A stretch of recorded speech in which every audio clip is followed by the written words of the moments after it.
प्रेमाची ताकद. एकदा स्वर्गात कृष्ण आणि राधा समोरासमोर आले. गोकुळातून गेल्यापासून राधा आणि कृष्ण कधीच भेटले नव्हते. अचानक समोर आल्यावर कृष्ण गडबडला, तर राधा शांत चित्त होती.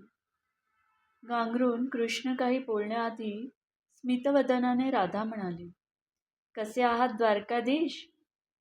जी राधा त्याला कान्हा कान्हा म्हणायची, तिने द्वारकाधीश असे संबोधल्यावर कृष्ण नाराजीने म्हणाला, "राधे, मी आज देखील तुझा कान्हाच आहे. तू तरी मला द्वारकाधीश म्हणू नकोस ग. खूप दिवसांनी भेटतो आहोत. एकमेकांशी सुखदुःखाच्या गप्पा मारू. एवढ्या धावपळीत मला जेव्हा जेव्हा तुझी आठवण यायची, तेव्हा तेव्हा माझ्या डोळ्यातून अश्रूंची धार लागत होती." राधा म्हणाली, "खरं सांगू, मला असं काहीच होत नव्हतं. मला कधीच तुझी आठवण आली नाही की तुझ्या आठवणीने डोळ्यातून पाणी आले नाही. कारण तुझी आठवण यायला मी कधी तुला विसरलेच नाही. आणि माझ्या नजरेत तूच होतास, फक्त तू. त्यामुळे माझ्या अश्रूंबरोबर तू वाहून जाऊ नयेस म्हणून मी कधी रडलेच नाही.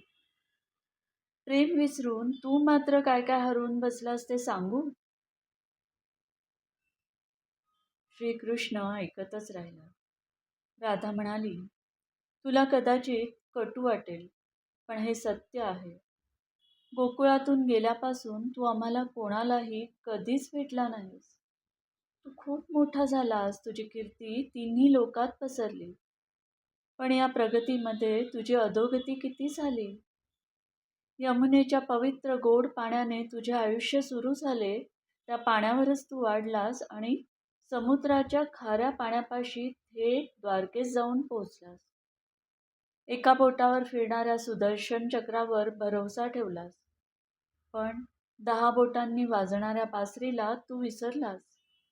कान्हा, जेव्हा तू प्रेमाच्या सानिध्यात होतास तेव्हा एका बोटावर गोवर्धन उचलून हजारो जीव वाचवलेस, आणि प्रेमापासून दूर गेल्यावर सुदर्शन चक्राने कित्येक जीव घेतलेस. कान्हा आणि द्वारकाधीश यात काय फरक आहे सांगू? तू कान्हा असतास तर तू सुदामाच्या घरी गेला असतास. सुदामाला तुझ्या घरी झोळी पसरून यावं लागलं नसतं. प्रेम आणि युद्ध यात हाच मोठा फरक आहे. युद्धात जीव घेतला जातो आणि आणि प्रेमात जीव ओवाळून टाकला जातो. कान्हा, प्रेमात माणूस स्वतः दुःखी राहू शकतो, पण दुसऱ्याला दुःखी करू शकत नाही. तू तर त्रैलोक्याचा स्वामी आहेस. महान अशी भगवद्गीता तू जगाला सांगितलीस. पण तू स्वतः काय निर्णय घेतलास? तू राजा होतास, प्रजेचा पालक होतास, आणि तुझेच सैन्य तू कौरवांना देऊन टाकलेस. तू स्वतः अर्जुनासारख्या महारथीचा सारथी बनलास, अर्जुनाचा मार्गदर्शक झालास. त्याच अर्जुनाने तुझेच सैन्य तुझ्याच नजरेसमोर मारून टाकले. कृष्णा, अरे तुझे सैन्य तुझीच प्रजा होती ना?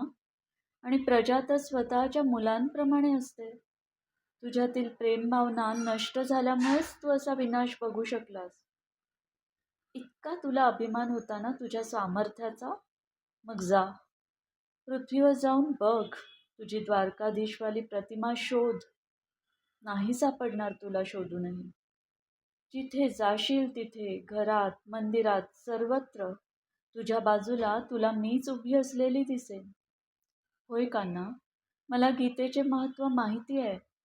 आज देखील पृथ्वीवर गीता माणसांना ज्ञान देते, मार्ग दाखवते. समाज गीतेला पूज्य मानतो, पण भरवसा मात्र युद्ध करणाऱ्या द्वारका नरेश श्रीकृष्णावर नाही, तर प्रेम करणाऱ्या कान्हावर ठेवतो.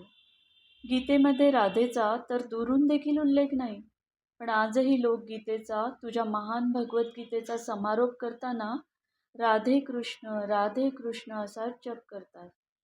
हीच ती खऱ्या प्रेमाची खरी ताकद. जय जय राधे कृष्ण. जय जय राधे कृष्ण.